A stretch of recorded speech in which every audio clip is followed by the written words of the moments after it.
Ebyongo biziza kumbali abataka abo mu Buwayo Town Council mu district ey'Ebugiri balidde kuba mu bukiiko oluvannyuma lw'okwagaana omukyala ali hagati y'emyaka 45-47 ng'asuulibwa mu kidiba. Omugenzi ono ategeekwa erinnya lya Aneti nga muwala wa Nnyonyi Kalafu era nga poliisi etuuse mu kitundu kino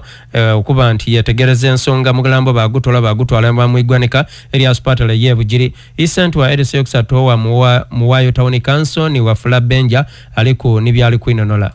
tunajikanga batwele chamani kama edusafu n'ekindi kama kinojona kindi omuwale tavuka yakwa mama atujja kuvuma kuruya bwira awo ngakuba sanga bitano mukaga ajja kweyamba kuruya gemesuka yajale kuruya mama yalosa anajire kweyamba mutoyi kumba azira ajire mu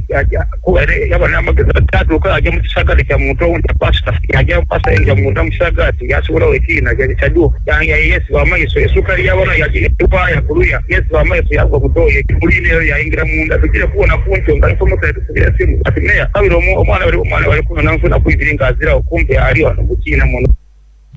kitalo ino.